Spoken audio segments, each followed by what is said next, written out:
안녕하세요. 저는 30대 중반 기혼 여성입니다. 따분한 시간이 길어지다 보니 지난날 무서웠던 사고가 떠올라 이리 사연이라도 올려봅니다. 좋은 이야기도 아닌데 동네방네 들려드리는 것이 맞는지 고민 많이 했는데요. 가슴이 터질 것처럼 힘들었던 그때 기억은 제게 여전히 슬픈 상처지만 절대 잊어선 안 되는 흉터와도 같기에 기록하고 싶다는 생각이 들었어요. 제게 있었던 끔찍한 경험을 들려드릴 테니 시간 나시면 꼭 응원 한 말씀도 부탁드립니다. 저희 시부모님 얘기를 좀 해볼게요. 결혼하기 전 저희 시부모님은 그리 살가운 분들이 아니셨어요.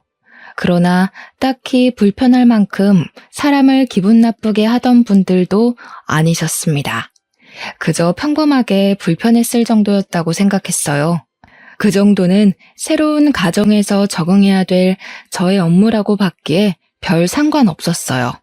저랑 남편은 합가가 아닌 분가로 시작해서 결혼하고 나면 고부 갈등이 있더라도 마음의 여유를 갖고 잘 극복할 수 있을 거라 생각했죠.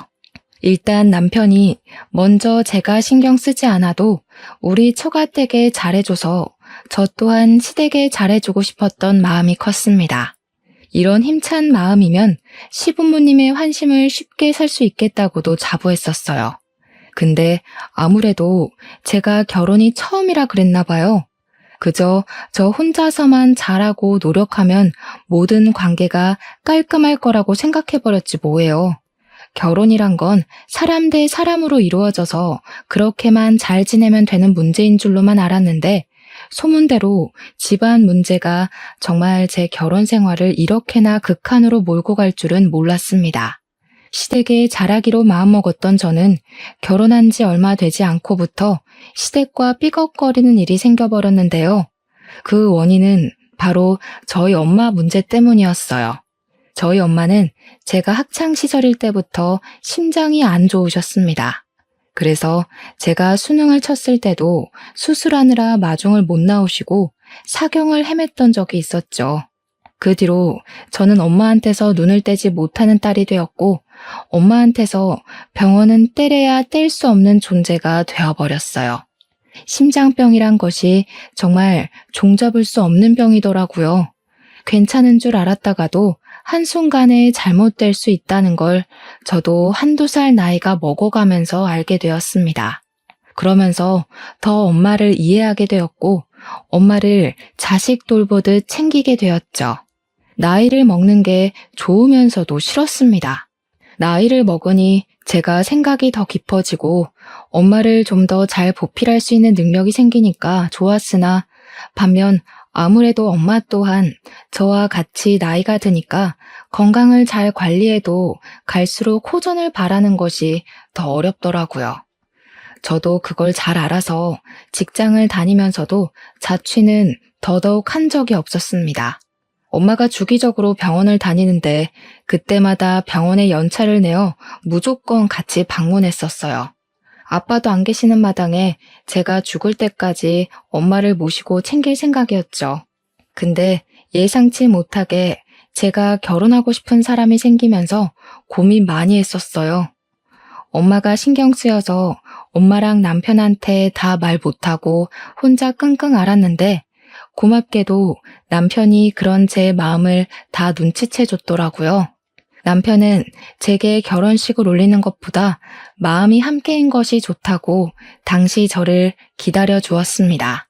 제가 결혼할 마음의 준비가 될 동안 남편이 저보다 엄마를 더 챙겨주었는데요. 엄마가 병원 가는 날까지 미리 자기 일정에 표시해서 저한테 연락해왔어요. 그때마다 남편도 연차를 내 병원까지 마스코트 해줬습니다.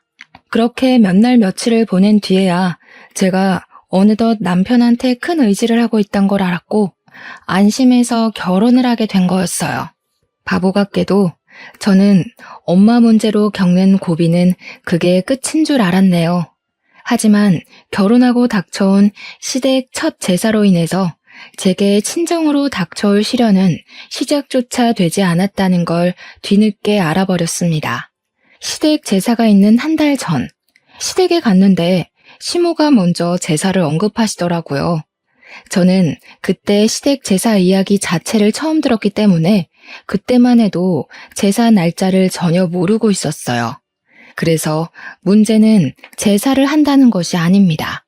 시모가 말한 제삿날이 우리 엄마가 병원을 가야 하는 날이랑 겹친다는 거예요. 무척 당황스러웠어요. 저희 엄마는 한번 병원에 가게 되면 치료를 받기 위해 미리 입원을 해야 하거든요. 한 3, 4일 진료 정도 기간이 필요해요. 그래서 저도 그간에 미리 일을 연차내고 엄마 곁에서 간병하기 일쑤였어요. 엄마 혼자 보낼 수 없는 이유는 치료를 받고 나오면 하루간은 정신이 온전치 못해서 곁에 사람이 무조건 필요합니다. 엄마가 간병을 불편해하기도 하고 저 또한 엄마를 모르는 사람 손에 맡기는 것이 싫어서 몇 년을 이렇게 지내왔어요. 당황으로 입이 묶여 선뜻 대답을 못했던 저는 시모에게 최대한 양해를 구해야 했어요.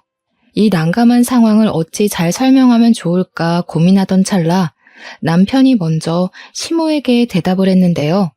근데 남편이 말하는 걸 들어보니 남편도 제사 얘기를 자기한테 하는 시모를 당황스럽게 보더라고요. 무슨 소리를 하는 거야, 제사라니. 원래 제사는 형네가 했잖아. 여태까지 제사를 해본 적이 없는데 갑자기 왜 나한테 제사를 하래?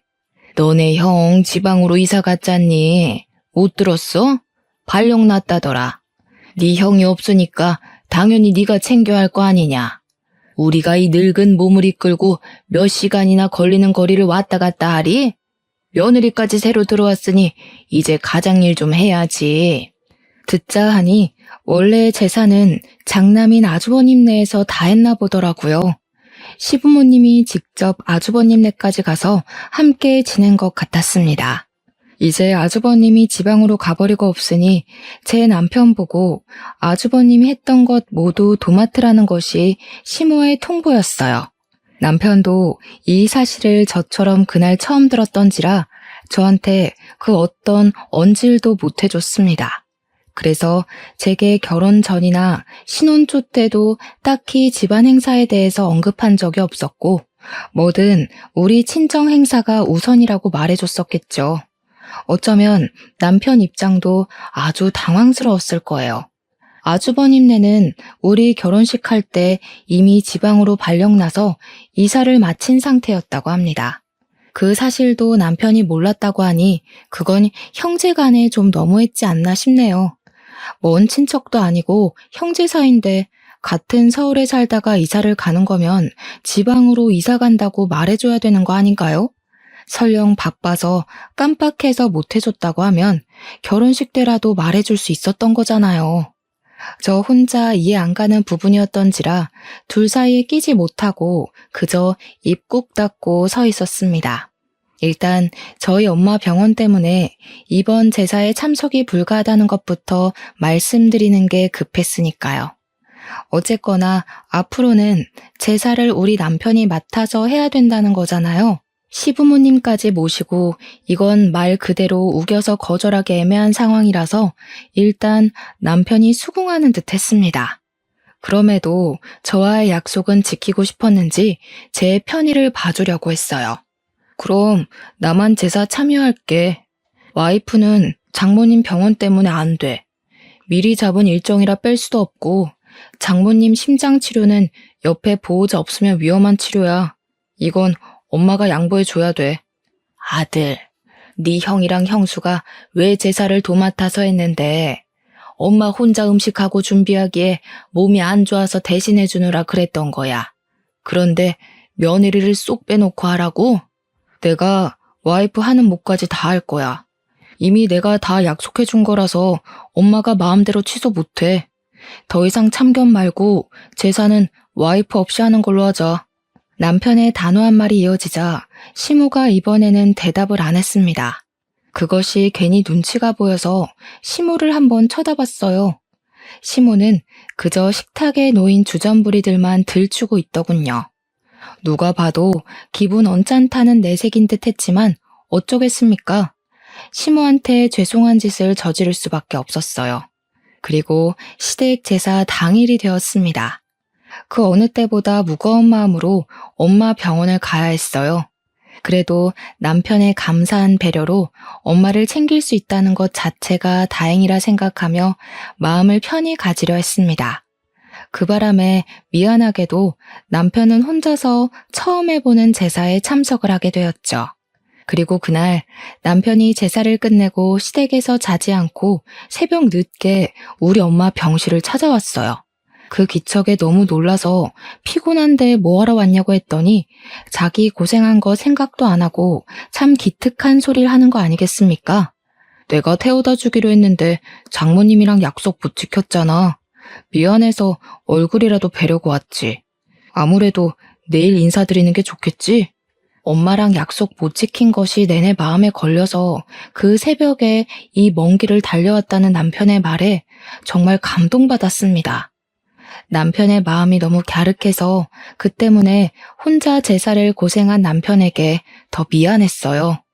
안타깝지만 자고 있는 엄마를 깨울 수는 없었기 때문에 인사는 못하고 병원 가까운 곳에 제가 잡아둔 숙소로 가서 남편을 재운 뒤에 다시 병실을 찾았어요. 엄마도 사위가 아침 일찍 반겨주니까 좋아하더라고요. 남편은 뭐가 그리도 미안한지 엄마 얼굴을 보자마자 5분째 죄송하다는 말만 늘어놓고 있었습니다. 그런데 그때였어요.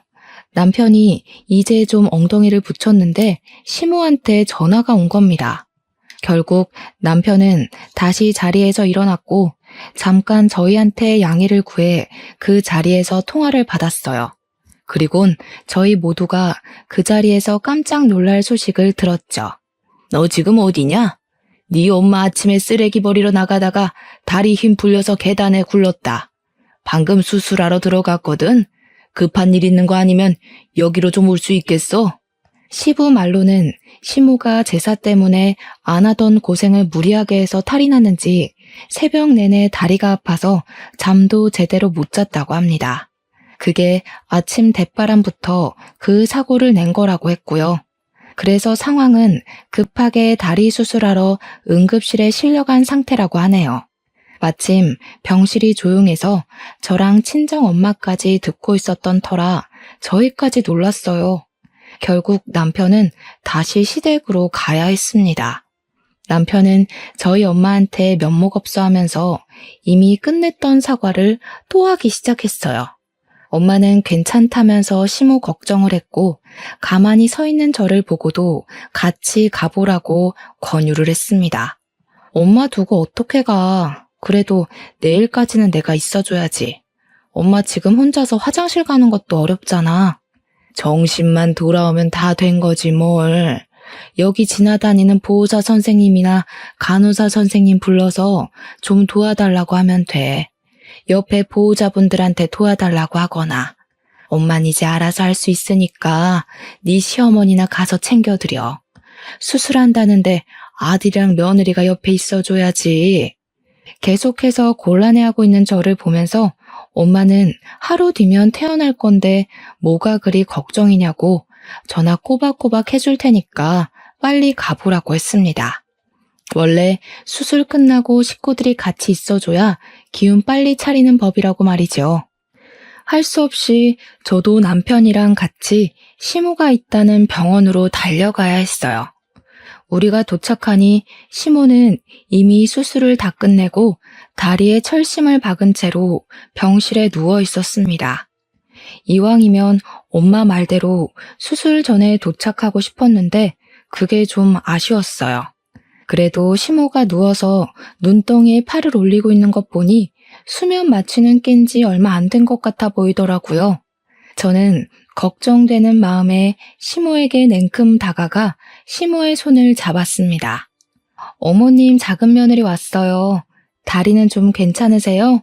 소식 듣고 얼마나 놀랐는지 몰라요. 어쩌다가 넘어지셨어요. 저는 정말 걱정이 되어서 진심으로 물었습니다. 그런데 당황스럽게도 시모가 제게서 고개를 돌려버리더군요. 그때 시부가 대신해서 제게 대답해 주시더라고요. 그 대답은 그냥 지난날 시모가 했던 답과 같은 맥락이었어요. 시모가 원래 몸이 불편해서 제사를 아주버님 댁에서 했다는 것, 음식도 형님이 다 한 것이요. 그런데 오랜만에 시모가 형님이 해야 할 몫을 모두 다 했더니 탈이 난 것 같다고 하는 겁니다. 남편이 최선을 다해서 시모를 도와준다고 했지만 아무래도 요리를 못하는 남자이다 보니까 시모 입장에서는 일손이 부족했나 보더라고요. 근데 착각인 건지 왠지 말씀하시는 게 마치 제 탓 때문에 시모가 이렇게 다쳤다는 걸로 들렸어요. 그건 저만 그렇게 느낀 것 아닌 듯 했습니다. 누가 아침부터 쓰레기를 버리러 가래? 새벽 내내 다리 아팠다면서 굳이 그 무거운 쓰레기를 왜 또 들고 나가서 사서 고생해. 지금 아빠 말하는 거 꼭 내 와이프가 제사 안 도와줘서 엄마가 이렇게 됐다는 걸로 들린다? 엄마 다친 건 그냥 사고야. 괜히 말도 안 되는 걸로 트집 잡을 생각하지 마. 남편이 제 편을 들어주어 속이 갑갑하진 않았지만 왠지 모르게 상황은 더 나빠지는 것 같았어요. 시모는 한숨까지 쉬면서 저를 꼴보기 싫어했습니다. 그렇게 정막만 가득한 가운데 얼마 지나지 않아서 나중엔 오랜만에 보는 아주버님 댁까지 지방에서 올라왔어요. 시모 다쳤다니까 지방에서 냉큼 올라온 듯 했습니다. 시모는 내리 창밖만 보고 있던 고개를 돌려서 형님과 아주버님을 마주했는데요. 저랑 남편이 왔을 때는 눈도 안 마주치더니 조금 섭섭하더라고요. 물론 제가 미운털 박히게 행동해서 남편까지 밉보이게 만들었겠지만 어떻게 저 하나 때문에 자기 둘째 아들한테 마저 삐치는 건지 모르겠더군요. 이미 그것만으로도 시모의 속없는 이중 면모가 잘 보였는데요. 시모는 자기 편이 수두룩해지자 용기가 치솟았는지 갑자기 입이 살아서는 제가 같은 공간에 있는데도 서슴없이 공격적인 말을 내뱉더라고요. 내 살다 이런 경우는 처음 본다. 어떻게 시댁 제사가 뒷전일 수가 있어? 하늘이 두 쪽 나도 시댁 제사는 며느리한테 제일 우선이어야 되는 거야. 나 때는 그랬다고. 어디 남의 집 전통 말아먹을 일 있나? 그네야, 내가 앞으로 너 없이 제명에 살까 싶다. 저 들으라고 하는 소리가 분명한데도 시모는 제게 눈길 한번 던져주지 않았습니다. 그제야 저는 시모가 어떤 사람인지 좀 더 명확하게 윤곽이 잡히더라고요. 결혼 초에는 그저 시모가 저를 어색해해서 대면대면하는 거라 생각했는데 알고 보니 그게 아니라 애초에 저랑은 굳이 살갑게 지낼 관계가 아니니 선을 그었던 것 같습니다. 막 도착한 형님은 마치 보란 듯이 시모와의 친분을 더 과시했어요. 꼭 직장을 가면 텃세 부리는 사람들 있잖아요. 형님을 보면서 그런 기분을 느꼈습니다. 시모를 걱정하는 형님 멘트에서 은근히 저를 질책하는 내용도 있었거든요. 아니나 다를까 형님이 제게 기어이 한마디를 하고 싶었나 봐요. 제가 반응 없이 가만히 있자 시모를 내버려 두고서 저를 획 돌아보더라고요. 동서, 결혼한 지 얼마나 됐다고 시댁 어른을 이런 식으로 모셔? 아무리 젊은 사람이라 해도 그렇지. 30대면 그렇게 생각 없을 나이도 아니면서 어머님을 이렇게까지 다치게 해? 제정신이야? 이봐요, 형수. 우리 엄마는 혼자 계단 내려가다가 구른 거예요. 뭘 제대로 알고 말을 뱉어요. 잘 알지도 못하면서 누구한테 제정신이라는 거예요? 제 와이프한테 말이 너무 무례한 거 아닙니까? 네, 도련님. 저런 애들한테는 좀 무례하게 굴어야 말귀를 알아듣거든요. 오냐오냐 해주면 머리 끝까지 기어올라서 나중엔 어머님 온몸이 남아나지 않을 거라고요. 그때 돼서 이혼한 애 만에 집안 뒤집지 마시고 지금부터 와이프 교육 똑바로 시키세요. 형님은 시댁 사람들 사이에서 큰 소리 떵떵 치며 시댁 편을 들었습니다. 보니까 시모가 왜 아주버님 댁이 오자마자 하소연했는지 알겠더라고요. 형님이 나서서 속 시원하게 자기 편을 들어줄 줄 알았던 거겠죠. 식구들이 시모 다친 것을 다 제 탓으로 몰아가자 그 상황에서 가장 화난 것은 남편이었습니다. 남편은 자기 식구라고 숨기는 것 없이 솔직한 심정을 토로했어요. 다들 너무하네. 우리 집도 시가 집안이다 이거야? 이러려고 우리 부른 거야? 숨이 막힌다. 멀쩡하게 눈 뜬 거 봤으니까 갈게. 남편은 식구들에게 크게 실망했다는 표현을 표출하고서 저를 데리고 병원을 빠져나왔습니다. 그렇게 밖으로 나온 남편은 시댁 식구들을 대신해서 저한테 사과했어요. 그게 어디 남편이 잘못한 일인가요? 남편 탓 아닌 걸 알아서 남편한테 화나진 않았어요. 아까까진 시댁 식구들한테 짜증이 났지만 막상 나오니까 그 짜증이 또 그리 길게 가지도 않았어요. 그건 아마 제 기분이 극에 치닫기 전에 남편이 자꾸 알아서 다 해결해줬기 때문이 아닌가 싶습니다. 이후에는 그냥 고민 많이 되었어요. 남편 말로는 시댁 제사가 4달 뒤에 또 있다고 했거든요. 그걸로 남편도 걱정이 많은 것 같더라고요. 시모가 그때 우리 집에 와서 제사를 지낸다고 그랬대요. 물론 남편은 그 제사도 제가 원하지 않으면 자기가 혼자 한다고 했습니다. 솔직히 저희 엄마 사정 이해 못해주는 시댁 제사 따위 신경 써주고 싶지 않은데 남편 집안이니까 아예 무시할 순 없는 노릇이었어요. 그렇지만 역시나 시댁 얼굴을 안 보게 살 게 아니기 때문에 남편을 위해서라도 괜찮다고 다음엔 같이 하자고 했습니다. 그날 이후 왠지 모르게 마음 편할 날이 없었어요. 시모 다리 다친 것 때문에 자주는 못해도 가끔은 시댁을 들여다봐야 될 것 같다고 남편한테 말하면 남편이 그냥 신경 꺼도 된다고 하더라고요. 그래서 그냥 시댁에 전화를 걸어보면 시모는 전화를 안 받으시고 시부는 괜찮다고만 하며 전화를 빨리 끊기만 했습니다. 근데 어느 날엔 제가 참 속상한 소리를 수화기 너머로 듣게 되었었는데요. 또 전화 왔어? 할 일이 그렇게나 없나? 제삿날만 콕 집어서 잘만 빼먹더니 허구한 날 놀고 먹나 보네. 절대 오라고 하지 마소. 깨우면 귀찮아지니까. 시부가 급히 전화를 마무리하고 끊었지만 제가 다 들어버린 내용이었죠. 그 뒤로는 시댁에 전화를 넣지 않았어요. 시모가 저를 뒷담하는 어투가 아주 익숙하게 들렸거든요. 싫다는데 더 이상 챙겨드려봤자 뭐 하겠습니까? 남편이 저희 엄마 잘 챙겨주니까 저도 그러려고 했던 것뿐인데 그때부터 그냥 남편 말대로 시댁에 신경을 끄기로 했어요.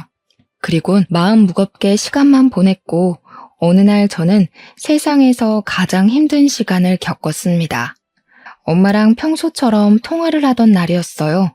엄마 심장 기능에 문제가 생겼는지 전화하는 도중 엄마가 갑자기 쓰러진 겁니다. 그때 제 정신도 바로 나가버렸던 걸로 기억해요. 무슨 정신으로 119에 신고를 했는지 잘 모르겠어요. 어떻게 신고를 하고서 저는 엄마랑 매일 다녔던 병원으로 바로 출근했습니다. 갔더니 엄마는 미리 도착해서 긴급조치 수술에 들어가 있었어요. 그 모습 보자마자 다리에 힘이 풀려서 엄마를 부르며 울부짖었습니다. 간호사 선생님들이 제 얼굴을 익히 알고 계셔서 저를 잘 달래주었기에 2달이 버티고 서 있을 수 있었네요. 그래도 미리 좀 진정하는 덕에 수술 마치고 나온 의사가 하는 말을 제대로 경청할 수 있었습니다. 의사가 하는 말이 엄마가 과거에 심장 수술했던 부분에 문제가 생겨서 심장을 재수술 진행해야 될 것 같다고 하더라고요. 근데 상태가 위급하대요. 날짜를 빨리 잡아야 할 정도로 생명에 치명적이라는 겁니다. 그 소리를 듣는데 겨우 진정한 심장이 다시 뛰기 시작했어요. 엄마가 아직 무사한데도 엄마 손을 놓쳐버릴 것 같이 왜 그렇게 조마조마한지 모르겠더라고요. 저는 의사 선생님이랑 최대한 일정을 조정해서 가장 빠른 날로 수술을 잡았습니다. 제 개인적인 스케줄과 회사 스케줄? 그건 다 조정할 수 있었어요. 의사 선생님도 저와 저희 엄마를 오랫동안 봐주신 분이라서 최대한 편의를 봐주셨죠. 모든 게 문제없이 잘 진행되어 엄마만 무사하면 될 일이었는데 하필 생각지도 못한 장애물에 또 걸리고 말았습니다. 말도 안 되게 연 4회 있는 시댁 제사랑 한 번 더 겹쳐 걸린 것 아니겠습니까? 그 사실이 무척 마음에 걸렸고 찝찝했지만 그렇다고 엄마 수술날을 미룰 수는 없었어요. 저는 번복 없이 정해진 날로 밀어붙였습니다. 시댁 식구들과 화합하는 것보다 엄마를 살리는 게 먼저라고 생각하거든요. 남편한테는 너무 미안했어요. 다음 제사 때는 꼭 도와주겠다고 약속했었거든요. 그런데 이미 저 혼자 판을 다 벌려놓고 남편에게 통보한 셈이잖아요. 저는 그날 남편에게 면목 없어서 한참을 사과했습니다. 근데 이 착한 남편은 정말 고맙게도 제 의사를 더 존중해 주더군요. 자기였어도 당연히 그랬을 선택이라면서요. 아니, 그건 선택이 아니라 그랬어야만 하는 필수였다고 말이죠. 덕분에 저는 또 한 번 마음을 놓을 수 있었습니다. 하지만 역시나 남편과 시댁의 반응은 천차만별이었어요. 이 이야기가 시모한테 들어갔더니 또 난리가 날 수밖에 없었습니다. 첫 번째 제사는 경고로 넘어갔는데 두 번째까지 제가 제사에 불참하게 생기니 시모가 일부러 그러는 거 아니냐면서 남편한테 따지는 걸 남편이 통화하고 있을 때 같이 듣게 되었어요. 그년 옆에 있니? 당장 바꿔봐라. 어디서 새파랗게 어린 년이 어른을 속여 먹으려고 해. 내가 분명 저 때문에 개고생해서 다리 분질러졌다고 했냐 안 했냐. 두 눈으로 똑똑히 보고도 또 제사 빼먹는단 소리가 나와? 이건 그냥 시애미를 물로 보는 것 아니냐? 그런 거 아니라고. 지금 제사가 문제야. 당연히 와이프한테는 장모님이 먼저지. 장모님 지금 하루 이틀 하고 계신다고. 엄마는 사돈으로서 걱정도 안 돼. 장모님 위해서 기도해도 모자랄 판에 어떻게 죽은 사람 들먹이면서 제사를 지내라 말아야. 어머머, 얘 말하는 거 봐. 그 죽은 사람들 때문에 지금 네가 살고 있는 거야. 야, 이 둔치야. 너도 속고 있는 거라고. 그년이 집안일 하기 싫으니까 괜히 핑계대면서 사기치고 있는 거잖아. 답답해서 직접 확인시켜줘야지 안 되겠네. 거기 어디야? 남편은 시모 태도에 짜증이 났는지 대답하길 멈추고 무작정 전화를 끊어버렸습니다. 그 뒤로 오는 연락도 깡그리 무시했어요. 혹시 화가 나서 집으로 찾아오는 건 아닐까 싶었지만 시모 다리가 불편해서인지 다행히도 집에 쳐들어오는 불상사는 일어나지 않았어요. 그렇게 흐른 시간은 제사 당일까지 쭉 이어졌습니다. 남편은 끝까지 시댁의 연락을 무시했고 저는 남편에 의해 시댁의 연락처가 차단되어 버렸죠. 그리고 우리 엄마 수술날 남편은 같이 휴가를 내 제 곁에서 우리 엄마 수술할 때까지 함께 해줬어요. 제사 때문에 가봐야 할 텐데도 수술 끝날 때까지 기다리려고 하더라고요. 당신 제사 준비하러 안 가? 시장은 오후 일찍 문 닫을 텐데 갈 때 어머님도 모시고 가야 하잖아. 필요 없어. 이미 인터넷으로 음식 주문해놨어. 나중에 저녁에 갖다 준다네. 아빠한테 제사 지내기 1시간 전에 오라고 문자만 했더니 알겠다고 하셨어. 남편은 생각보다 제사를 손쉽게 준비 맞춰 놓은 것 같았어요.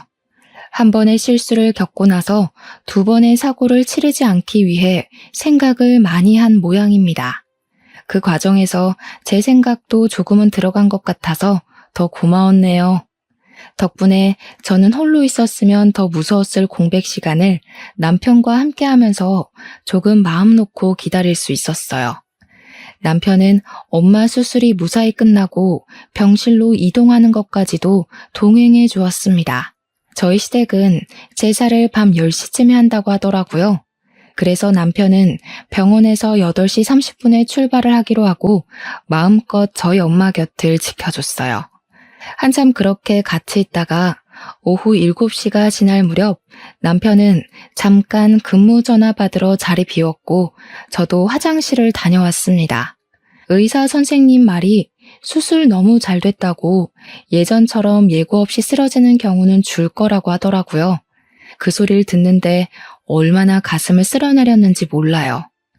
엄마가 잘 견뎌준 게 가장 고마운 일이었기에 깨어나면 꼭 고생 많았다고 안아줄 생각을 했습니다.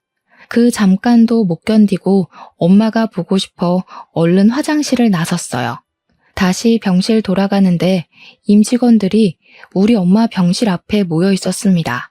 처음엔 우리 병실이 아닌가 착각했거든요. 근데 맞더라고요. 우리 병실 간호사 선생님이 저를 급히 찾는 거 아니겠습니까? 저 덩달아 놀라서 황급히 간호사 선생님을 따라 들어갔습니다. 눈앞에 보이는 광경은 제 심장이 다 멎을 정도로 처참했어요. 의사 선생님이 저희 엄마를 살리려고 심폐소생을 하고 계시더라고요. 저 그날 엄마 잃는 줄 알고 얼마나 울었는지 모릅니다. 오열하면서 엄마를 수도 없이 불렀어요. 그러자 뒤늦게 나타난 남편 또한 상황을 보고 놀랐는지 급하게 들어온 모습이 역력했습니다. 그런 와중에도 잡아주는 남편의 부축을 받고서 저는 더욱 정신을 못 차렸네요. 다행히도 엄마는 호흡이 돌아왔습니다. 의사 선생님 두 분이 계셨는데 그제야 한숨 돌리시면서 발을 동동 굴리는 제 앞으로 다가오시더라고요. 저는 두 선생님께 정말 감사하다고 넙죽 절을 했습니다.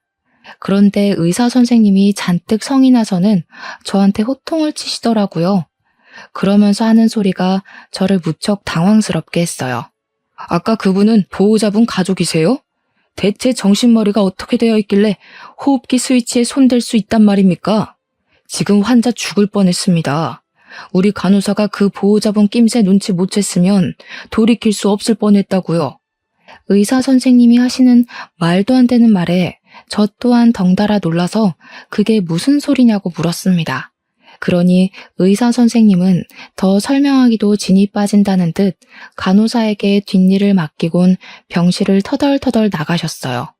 심폐소생술로 기운을 다 뺀 것보다도 말도 안 되는 일 때문에 받은 충격이 더 커서 더 기운 빠진 것 같은 느낌이 들었습니다.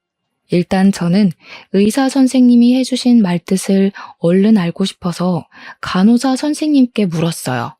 그러자 간호사 선생님이 자세히 설명해 주길 아까 저랑 남편 말고 처음 보는 사람이 찾아왔었대요. 와서는 우리 엄마 상태에 대해 묻더니 진짜 아픈 거 맞냐고 확인했다네요. 혹시 직원 누구한테 돈 찔러주고 아픈 척 누워있는 거 아니냐고 했다는 겁니다.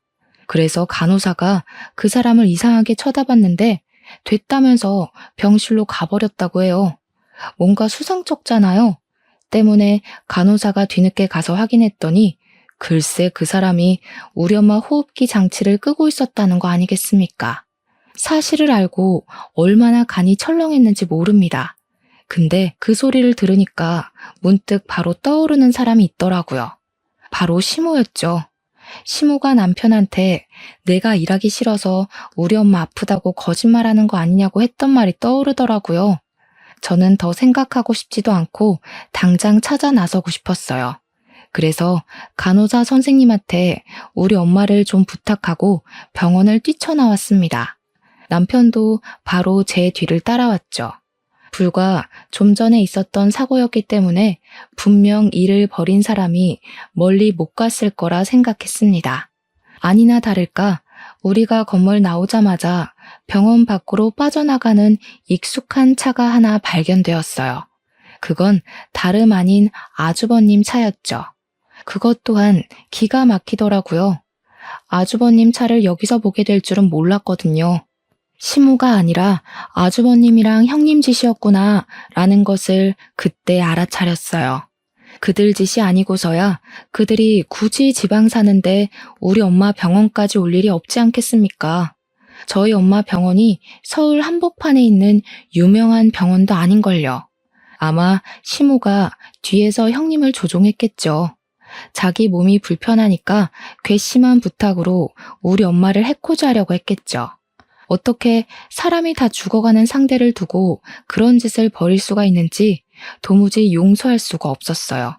저는 남편 차를 타고서 아주버님 차 뒤를 따라 붙었습니다. 그들이 당연히 시댁으로 향할 거라고 생각했어요. 그런데 여기서 1차로 당황했던 게 뭐냐면요.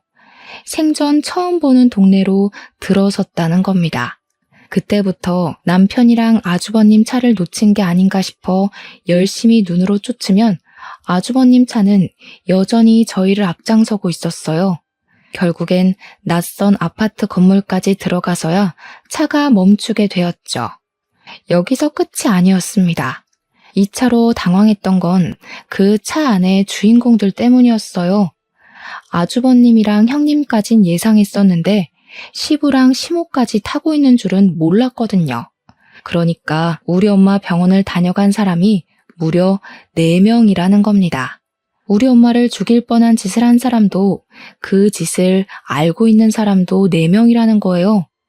그렇게 일을 저질러 놓고는 이 어딘지 모를 동네로 불이 나게 도망을 온 거 아닙니까? 이래놓고 제가 몰랐다면 넷이서 입맞춰 끝까지 발뺌했겠네요. 생각만 해도 너무 어이가 없고 치가 떨려서 당장 쫓아가 따질 생각으로 차에서 내렸습니다. 그들은 저희가 내린 줄도 모르는지 서로 실랑이 벌이느라 바빴어요. 나 정말 아직도 심장 뛰는 것 좀 보세요. 어머님이 분명 동서 어머님 아픈 거 거짓말일 거라고 하셨잖아요. 그런데 진짜 저 살인자 될 뻔했다고요. 이거 걸리면 어떻게 되는지 아세요? 저 잘못되면 어머님이 다 책임지셔야 돼요. 알겠어요? 얘가 왜 남의 탓을 해? 내가 올라가서 진짜 아픈지 아닌지 확인만 해보라고 했지. 누가 기계를 꺼보라고 하든? 그거 하나를 못 알아봐서 그런 무식한 짓을 저지르냐? 무식한 네 머리통을 탓해. 나는 모르는 일이다. 네? 여태까지 제가 얼마나 도와드렸는데 이렇게 나오시면 안 되죠. 저는 어머님의 꼭두각시였을 뿐이에요. 제 자의로 한 건 아무것도 없다고요. 자꾸 모른 척 하시면 어머님이 동서 부려먹으려고 사기친 거 제가 다 까발릴 거예요. 까발려? 그래, 가서 까발려라. 그러는 넌 뭐 다를 줄 아냐? 너도 동서 생겼다고 일하기 싫어서 꾀부린 건 마찬가지 아니야? 지방 갔다고 거짓말해서 이런 데 숨어 살 정도로 일하기 싫다는 년이 누군데? 네가 그러고도 맏며느리야? 어휴, 집안에 맏며느리란 년이 이렇게 꼴통이어서야. 동네가 시끄럽도록 쩌렁쩌렁 소리를 지르는 그들의 대화를 듣고서 저는 제자리에 서서 꼼짝도 할 수 없었습니다. 저라고 며느리로서 시댁에 잘한 것 하나도 없긴 하지만 그렇다고 시댁에서 저를 이런 식으로 매도하려고 수쓰고 있는 줄은 꿈에도 몰랐어요. 소란스러운 와중에 유독 제 눈에 들어오는 것이 또 하나 있었는데요. 이것 또한 아주 우습습니다. 시모는 다리 수술 말이에요. 시모가 계단에서 굴러 수술을 하는 바람에 평소 지팡이가 없으면 잘 걷지도 못하는 처지가 되어버렸다고 했었거든요. 그런데 양다리를 아주 건강하게 꼿꼿하게 세운 채로 형님을 몰아붙이고 있더라고요. 그러니까 시모 다리 사기라는 거네요. 그리고 모르는 동네인 줄로만 알았던 이 아파트. 어딘가 했더니 아주버님 댁이었다는 걸 운 좋게 알아버렸어요. 말했다시피 아주버님은 지방으로 이사 갔던 게 아니라 시댁 일하기 싫어했던 형님이 이제 동서 생겼다는 이유로 시댁 집안일에 손 터는 바람에 지방으로 이사 간 척 숨기고 살았던 거라는 거죠. 이것도 역시 사기라는 거고요. 참 시모랑 형님이랑 어떻게 된 게 마음은 잘 맞았나 봅니다. 그러나 마음 잘 통해서 계획은 좋았지만 실천에서 영 엉망진창인 게 둘은 손발 안 맞는 짝인 게 증명된 셈이네요. 아마 제가 본인들 뜻대로 움직여지지 않아서 많이 당황했을 겁니다. 저한테 아픈 엄마가 있을 거란 변수는 생각 못 했겠죠. 제가 엄마 때문에 자꾸 며느리 노릇을 못해 보이니 그게 자기들처럼 머리 써서 사기치는 줄 알았나 봐요. 그래서 우리 엄마가 거짓말로 심장 질환 있는 척 한 걸까봐 병원까지 확인하러 가게 된 것 같습니다. 너무 하찮은 사람들이 아닙니까? 고작 그딴 의심 때문에 우리 엄마가 죽을 뻔했다는 사실이 너무 어이가 없고 화가 나서 눈물이 다 나는 겁니다. 마찬가지로 식구들의 대화를 같이 듣고 있던 남편도 식구들한테 열받았는지 저보다 남편이 먼저 식구들 앞에 모습을 드러내버렸어요. 남편은 밑도 끝도 없이 달려들어 담배 피고 있는 아주버님을 잡아 주먹을 날렸습니다. 이런 쓰레기 집안을 달고 다닐 바엔 차라리 고아가 낫겠다. 당신들이 사람이야? 그래도 가족이라서 한편으로는 제발 아니길 바랬는데 결국 끝까지 최악을 보여주네. 당신이 뭔 짓을 했는지 알아? 살인 미수를 공모한 거나 마찬가지야. 그제야 다들 저랑 남편을 발견했습니다. 시무랑 형님이 가장 기겁하더라고요. 저와 눈이 마주치자마자 우왕좌왕하던 형님은 일단 아주버님을 패고 있는 남편을 말렸습니다.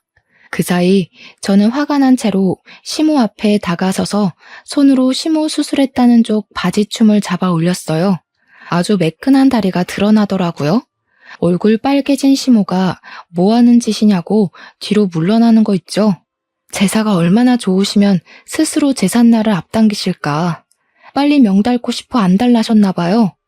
어머님, 살인미수 방조한 거 아시죠? 그것도 그거대로 처벌 가능한 것도 알고 사주한 걸 테고요. 어머님이 남편 전화로 우리 엄마가 아프다고 쇼하는 중이라 소리쳤던 거 증거로 제출하면 돼요. 병원 들락거린 CCTV도 있을 건데. 뭐야? 이젠 하다못해 시애미 협박까지 해? 그래, 이참에 제대로 따져보자. 너야말로 며느리로 들어와서 시댁에 한 게 뭐 있냐? 호구한 날 내 아들 데리고 친정만 들락거리지 않았어? 내 아들이 네 죽놈이야? 아, 그래서 우리 엄마가 빨리 죽고 없길 바랬어요? 남편이 제 옆에서 고생하는 것 같아서? 제발 정상적인 사고를 좀 하세요. 저야말로 시댁에 종살이 하려고 결혼한 거 아니거든요?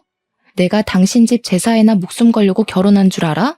우리 엄마 목숨이 왔다 갔다 하는데 당신 죽은 조상들이나 챙기자고 결혼한 줄 아냐고. 아무래도 저 또한 이 사람들 때문에 엄마가 죽을 뻔했다는 사실이 눈에 아른거려서 정신을 못 차렸던 것 같습니다. 저는 끝내 이성을 놓고 울부짖었네요. 그런 와중에도 시무는 제가 반말 찍찍 내뱉는다면서 제 버르장머리 고쳐놓겠다며 제 머리채 잡고 말았어요.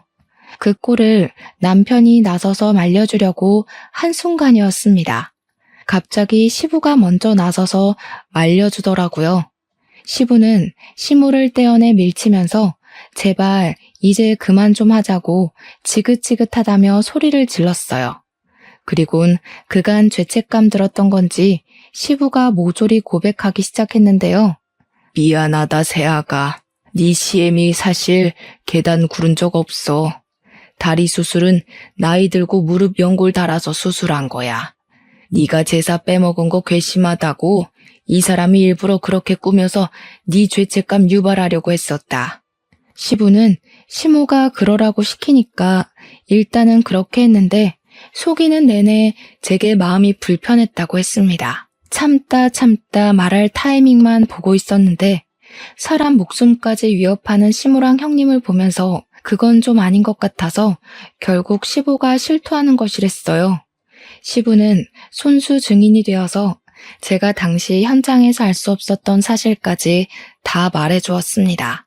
우리 엄마 병원 주소를 알아낸 건 아주버님이 몰래 우리 남편 차 내비게이션을 뒤져서 주소 빼내갔다는 것도 말해줬고 그걸 사주한 것 역시 시무라는 것도 알려주었죠.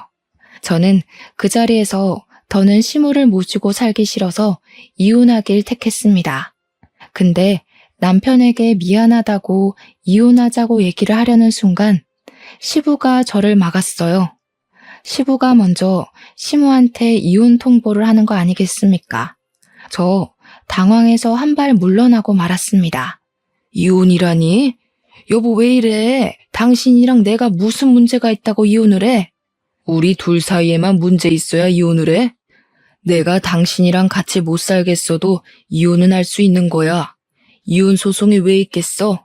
난 사람 생명 함부로 생각하는 사람이랑 한 이불 덮고 못 자. 섬뜩해. 시부는 시무를 이혼 합의가 아닌 소송으로 처리해버렸습니다.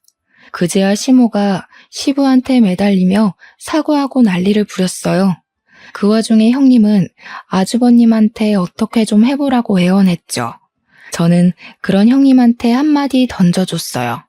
형님, 만날 거면 능력 좋고 개념 똑바로 박힌 남자를 만나지 그랬어요. 어쩌다가 저런 팔푼이를 만났대? 형님이 천박한 짓 저질러도 편을 한 번 안 들어주잖아요. 하긴 형님 하는 꼴이 팔푼이밖에 못 만날 것 같네요. 자존심은 있는 건지 아주버님이랑 형님이 저한테 달려들려고 하자 그걸 남편이 나서서 막아줬어요. 아주버님은 남편이 막았지만 남편이 차마 못 막아줬거든요. 그래서 남편이 저를 걱정했는데 여자가 한이 맺히면 5, 6월에도 서리가 내린다고 형님 때문에 너무 화가 나서 제 손이 알아서 주체를 못하더라고요. 다가오는 형님에게 그만 손바닥을 날렸지 뭐예요? 나자빠진 형님을 두고 저는 그대로 돌아섰습니다. 마침 경찰차가 들어오더라고요. 남편이 뒷정리를 해주고 저는 남편 차 안에서 병원에 전화하며 엄마의 상태를 묻기 바빴네요. 시부 덕분에 저는 남편과는 이혼하는 불상사는 면했어요. 남편 같은 좋은 남자와 이혼했다면 평생 후회했을 텐데 그거 하나는 다행이라 생각을 해요. 아무튼 그 뒤로 저랑 남편은 시무랑 형님에게 손해배상 청구하고 살인미수 방조죄로 고소했습니다. 당연히 형님은 살인미수로 고소해버렸고요. 형님은 깜빵 안에서 혹시 이혼이라도 당할까봐 아주버님이 면회 갈 때마다 엄청 닥달하는 것 같았어요. 아주버님은 오히려 그것 때문에 지치는 것 같았고요. 그 둘은 서로 그렇게 지치고 망가질 때까지 서로 핥히기만 하다가 결국 이혼했으면 좋겠네요. 저랑 남편은 이전보다 훨씬 더 돈독해졌습니다. 집도 옮겼어요. 남편이 우리 엄마 걱정된다고 근처 아파트로 이사 가자고 하더라고요. 그래서 종종 엄마 집에 가 밥도 얻어먹곤 한답니다. 참, 저희 엄마는 의사 선생님 말씀대로 수술이 잘 돼서 건강하세요. 큰일 날 뻔한 경험을 했지만 다행인 건지 엄마에겐 그 기억이 없습니다. 저랑 남편이 일부러 말을 안 해주기도 했어요. 그냥 별로 좋은 일이 아니니까 시간을 두고서 말해야 할 때가 되면 밝힐까 합니다. 제가 남편에게도 늘 하는 말이 있는데 이 사연이 해피엔딩이라서 정말 다행이라는 말을 계속하고 있어요. 혹여라도 엄마가 잘못되었다면 그 사람들이 감방 같더라도 제겐 해피엔딩이 아니잖아요. 이렇게 잘 살고 있다고 끝낼 수 있어서 얼마나 안심이 되는지 모릅니다. 앞으로의 제 인생도 늘 해피엔딩이었으면 좋겠네요. 당연히 여러분들의 인생도 마찬가지로요. 바쁜 시간 내주셨죠? 그래서 복 받으실 거예요. 너무 감사드립니다.